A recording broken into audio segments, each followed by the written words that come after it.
Hello, everyone. Welcome to another session of Data Science and Artificial Intelligence in Africa. Today, we have Mr. Ayanda, who is the Head of Data Analytics and AI at Microsoft South Africa.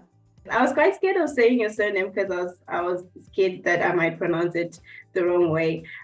So maybe starting off from there, can you please introduce yourself? Yeah, so my name is Ayanda Ngcebetsha. So it's a Nguni surname, of Xhosa origin in South Africa. So it's Ngcebetsha. I'm the lead responsible for data analytics and AI for Microsoft in South Africa. Okay, thank you for introducing yourself. I'm not going to try to say your surname in case I butcher it. It's all right, don't worry. That's okay. I'm quite interested. I saw the article about the partnership with Microsoft and MultiChoice. So I was quite interested in that to see such a partnership, because that's the idea behind this whole video series, to just showcase the work that's being done. So we'll get into that. Like in the other questions that I'm going to ask. But first of all, I saw that your education, you studied in information systems, management information systems, and then you did an MBA and then project management.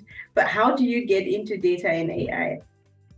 Yeah, maybe let me take my career from, way back. I studied a bachelor's, my undergrad is a bachelor's in information management, information systems, which is largely a heavy commercial degree. It was a Bachelor of Commerce. And obviously with a lot of technical subjects, including, software development. And my first job was a software developer. So I was a programmer. Straight out of varsity, and that's where I think the love for deep tech came in. When I went into software development and worked on some really, really exciting projects at the time. And now this is almost 20 years ago. This is 2003. And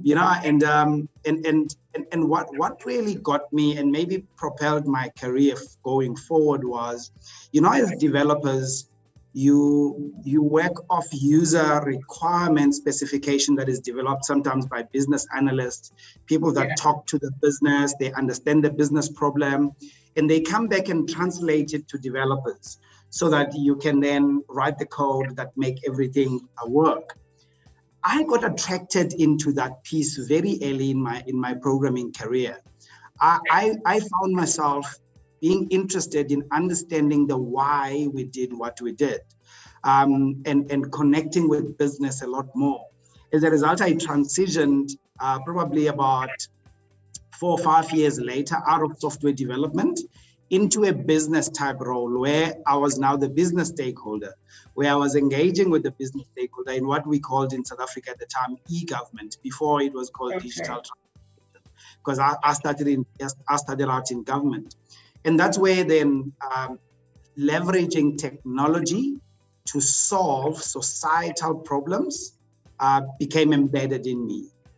We were solving. I worked in a local government environment in one of the metro municipalities in South Africa, in the city of Port Elizabeth, it's Nelson Mandela Metro today, where then we were really leveraging technology to bring government services closer to the people. And I think that connection of the business and government, and also technology and business, and technology and delivery of services, that's when I picked it up. That's when I learned from the leaders in those days, who were less interested about technology, but more interested about what the technology can do in advancing business. And I think that statement is even more truer today, in terms of what we do with technology and driving the outcomes that sometimes we celebrate, and the platform that you mentioned, working with the largest video producer in terms of delivering content in Africa, MultiChoice. It's less about the technology, but it's about what it can do for their intended customers. And that has been. And what I then had to do was to shape my training to focus in business.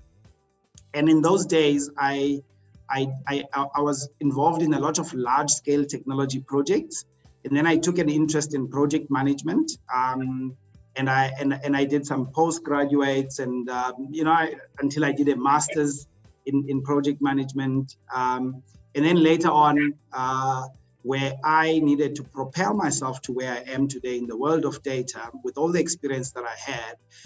For my master's dissertation for the MBA, I specifically chose data as an area to study, and not necessarily the technical side of data, but the culture side of data, and building a culture that allows data to be democratized across the organization, that everybody that can benefit from having access to data does have access to data. So that's what I studied in my MBA dissertation, and I've been using that in my role where I work, but I use that in engaging with many people in the field in terms of just sharing what I observed, and sharing what the scholars are saying, and sharing what I see every day as a practitioner in the field.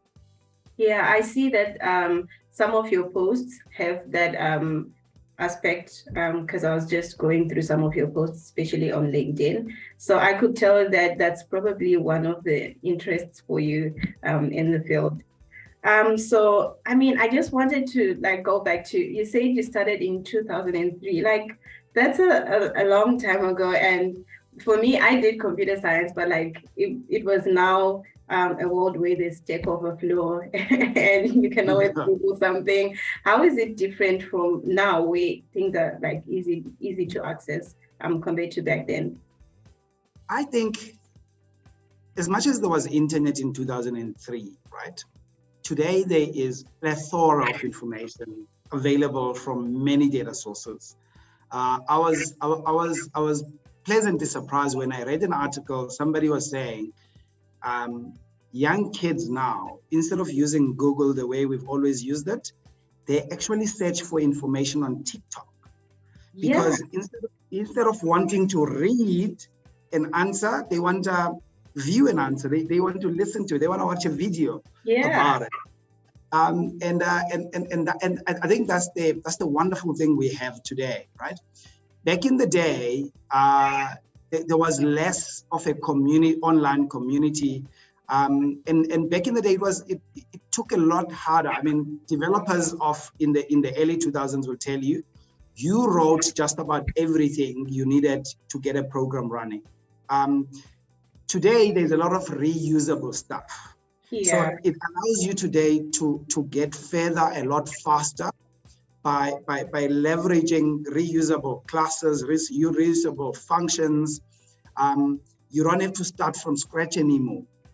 And I believe that has accelerated the ability for young people to bring products quicker to market. Where being it you're an entrepreneur, or even large-scale customers, the ability to conceive and deliver projects a lot quicker.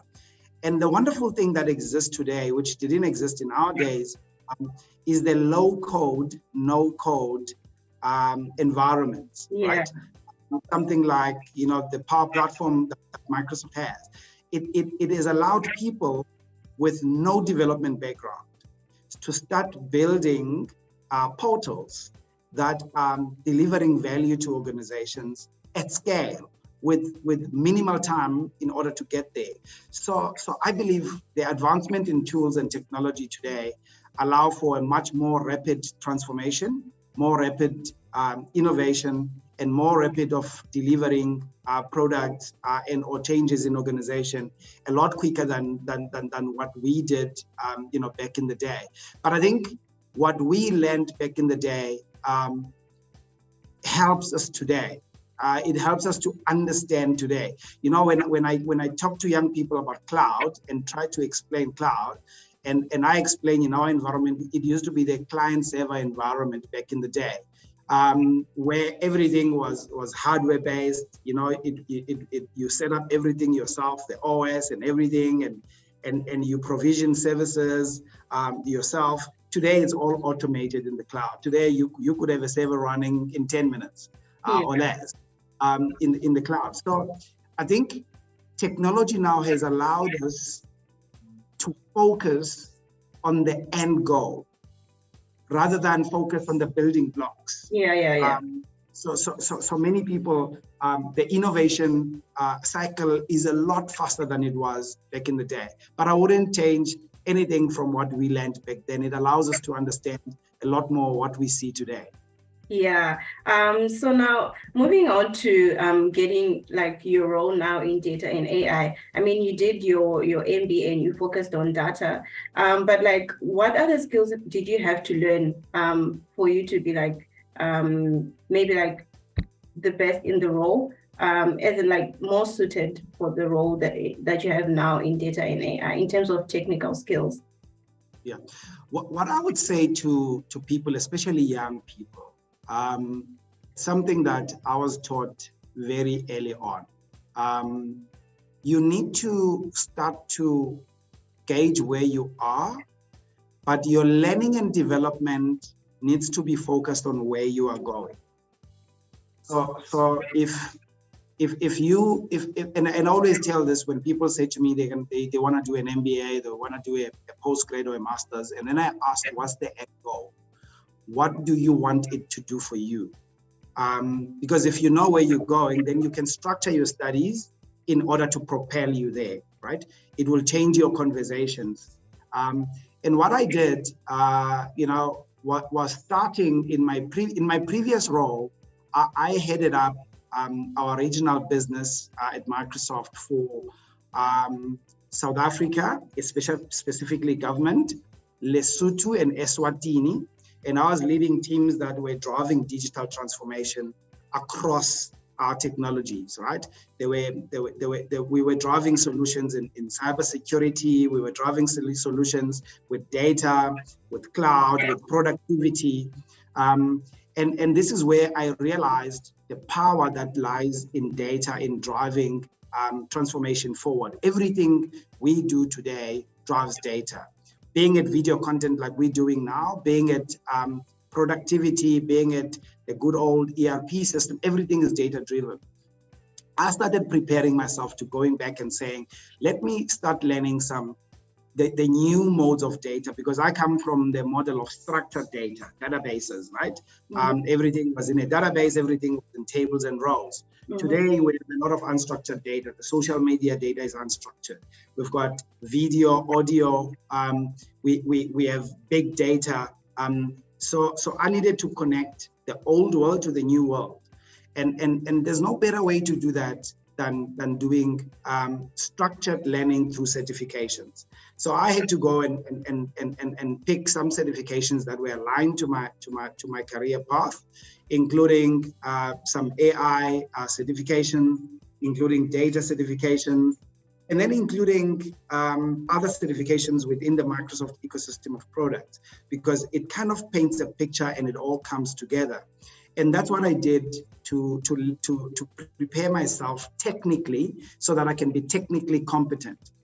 But one of the big things which everybody needs to learn, no matter how technically competent you are, if you cannot connect technology to a problem, a business problem that needs to be solved, you're going to struggle to convince people to buy into your ideas. This is where then learning the business language becomes very key. Understanding the business problem. What is the problem that we're trying to solve?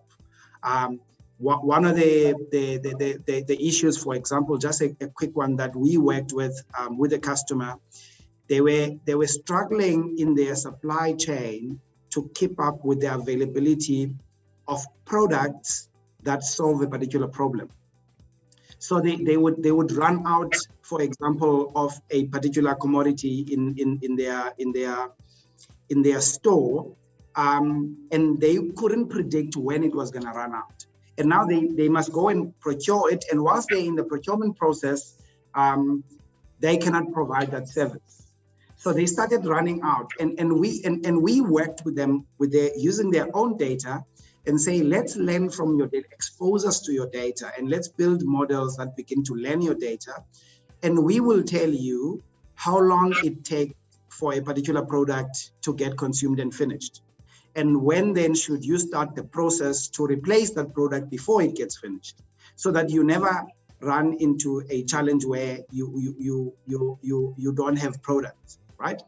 And that's demand management, right? So if you then begin to understand demand management and supply chain as a data scientist, for example, a data analyst, if you understand the problem well enough, you'll be able to come back and build models, algorithms that begin to learn the behavior of a particular product in a particular store, that then you can advise the merchandisers, the people that are in the buying cycle, to say, hey, this is what you need to prioritize, because data is telling us from previous patterns that this product will run out at this particular time. But for a data scientist to be able to leverage what they've learned in data science and data analytics, they need to connect it to a problem. Yeah. And in your learning journey, you need to blend between learning algorithms and learning business. And the people that are really going to be successful in data science are the people that are able to bring those two worlds together in a way that delivers impact. Yeah, very true. I like that you've already like shifted the conversation to some of the projects that you've done, which was going to be my next question anyway. So what kind of projects have you done, especially like with partners in different African countries, or just in South Africa in general? Like maybe the highlights for some of the projects that you've worked on. Yeah, so I'll give you an example. Some of them are published case studies, so they are in the public domain, and I can speak openly and freely about of them, and not necessarily speaking on behalf of a customer or behalf of Microsoft, but just telling what is publicly available. Maybe let me talk to the MultiChoice story, and because that one is something that is close to my heart, because it talks to inclusivity, right? Yeah, being inclusive.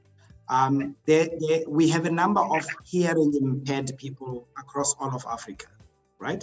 And when they consume content, they are dependent on subtitles, right? Simply because they cannot hear. And some of the newer content, when they build and develop them, they kind of build with subtitles as part of the production team.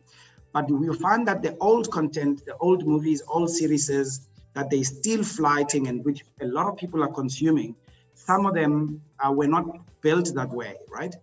And what would take in order to develop subtitles for a 1 hour movie, you can imagine it would take probably 3 times the amount of running time, because the team would have to run through the entire thing and manually be creating those. When you start bringing AI into it and exposing that content into an AI model, you start to then bring in a level of automation, because the transcribing, it becomes automated. But it also creates other problems, right? Because we have specific languages in Africa that don't exist in other parts of the world. So most of these models, they come from the US. Then there had to be a time where you train the model with a local dialect, right? And you would know in Southern Africa, Swahili is spoken much widely. And isiZulu, is one of the biggest languages in South Africa, and also in Southern Africa, it's spoken by many people. And also our dialect of English is very different to maybe UK and US English. So we needed then to expose the models to the localized languages so that they can learn our dialect, right? They can, and this is the beauty of AI, that over a period of time, you can expose the model to our language, and get the engineering teams to really start to consume a lot of content to improve the accuracy of the model. And this is where really data science begins to come in advance, because exposing the models to our languages allowed us then to be in a position to improve the accuracy in transcribing the content that is in different languages in the African continent. And to me, that touches the ability not only to address the problem for English speakers, but for the other languages as well. And the whole thing of preserving our languages as Africans starts to come through. And I can tell you there is work being done to go much wider in terms of which languages are covered. There are people that are using data science in many companies, many industries, to ensure that they expose them to our own languages, so that not only do we preserve those languages, but for the people that continue to speak those languages, we are able to be more inclusive, especially for the hearing impaired when consuming video content. And I think that it is amazing what data science specifically, artificial intelligence, machine learning have been able to achieve from a language perspective. That's great. But how is the data collection process? Because, I mean, if you're looking at different languages and different dialects, there has to be a lot of data collected. Did you have to do it, or there was already some data that you worked with? I think the wonderful thing for this customer, there was already content, right? Okay. In terms of learning the language. So they have like hundreds of thousands of millions of hours of content they expose to the model. But even if it was a smaller project, maybe somebody is running a project somewhere, the access to data becomes key. These models are data intensive, right? The models learn through consuming data.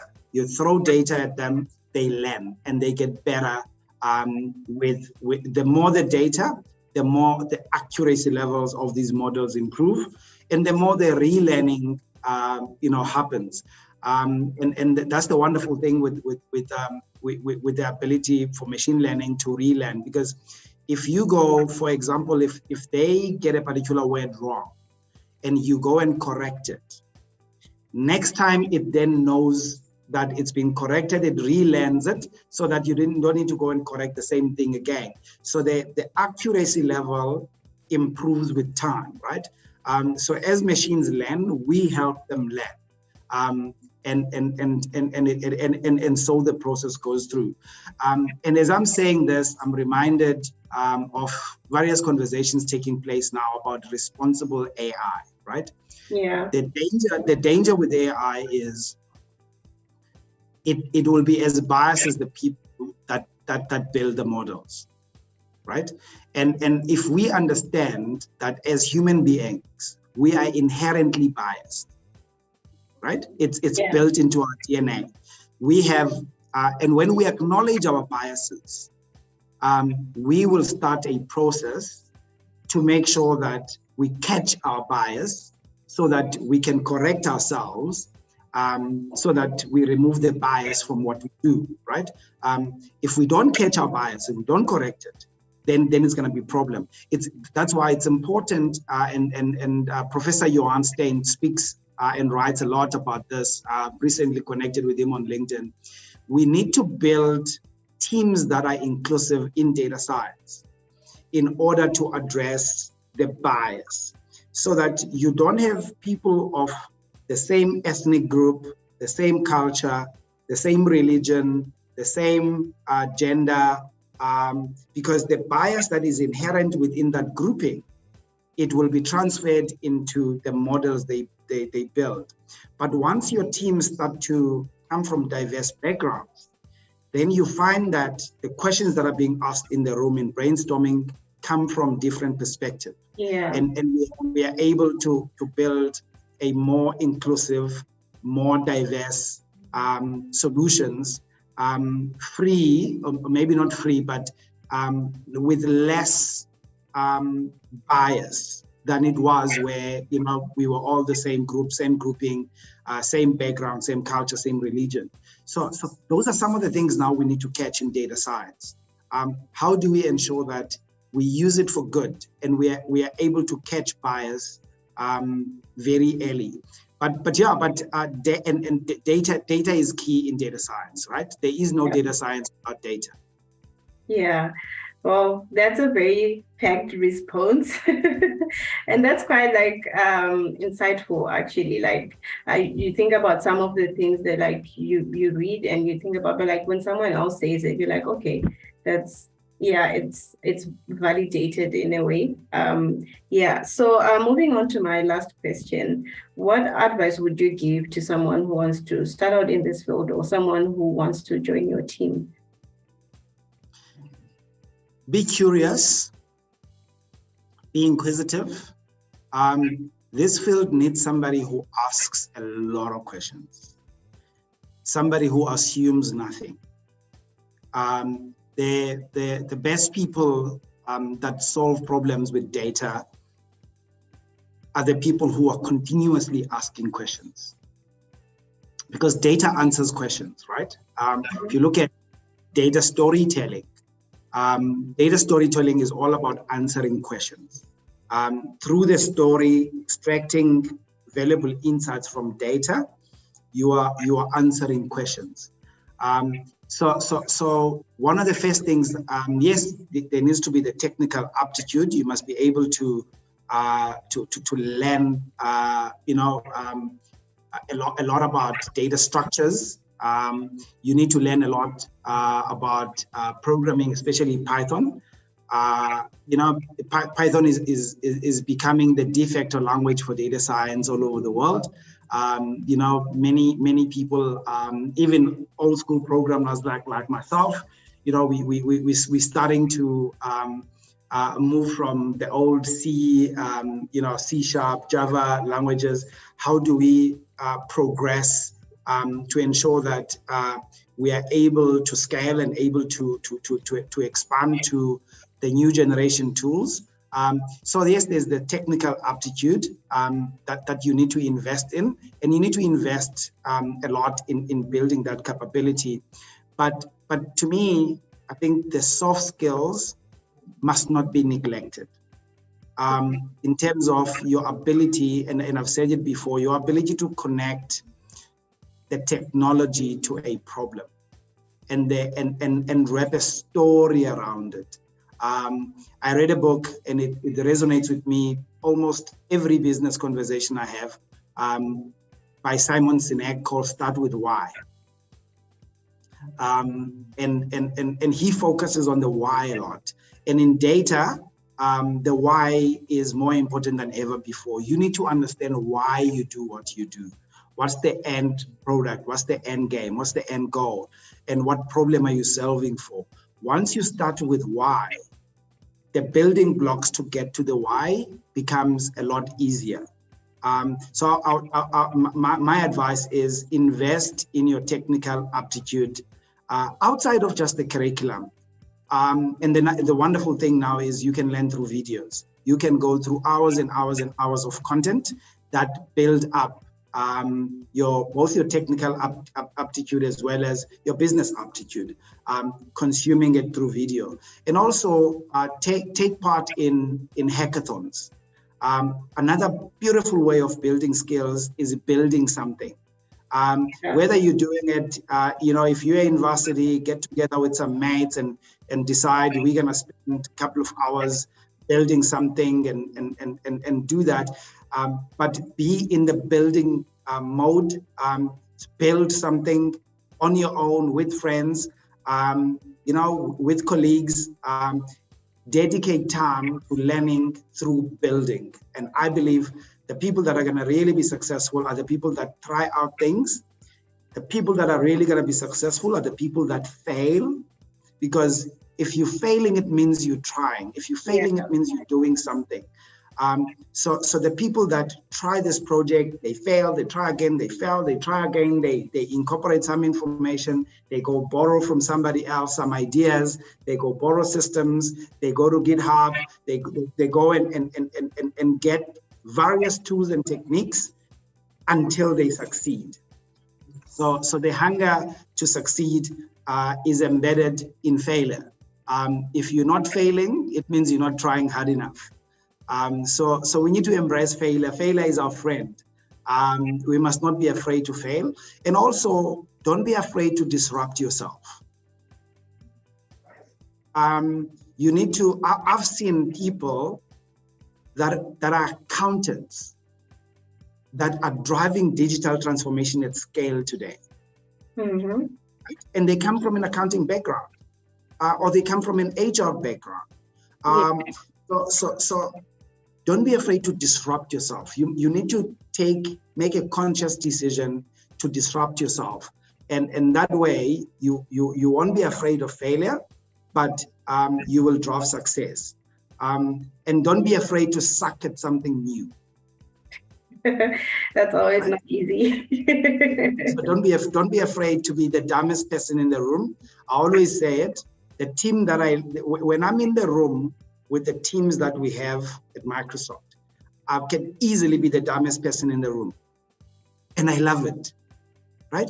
Because you surround yourself with such smart people. You learn a lot from them. It makes you a better person. So don't be afraid to be surrounded by people that are 10 times smarter than you. It's good for you, right? Don't be afraid to be the dumbest person in the room. It's good for you. And also make time to be the smartest person in the room, because there are people that need to learn from you. Yeah. So as much as it's good to be the dumbest person in the room, there are people that are starting out that want to learn from your story.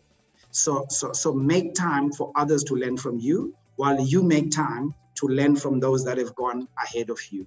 And to me, if you wrap all of that in your behavior as a professional or somebody who wants to get into this, then you're gonna do really, really well. That's really good advice. Thank you. We are running out of time, but thank you so much. That was very insightful, great advice, and I got to learn from your journey. So thank you.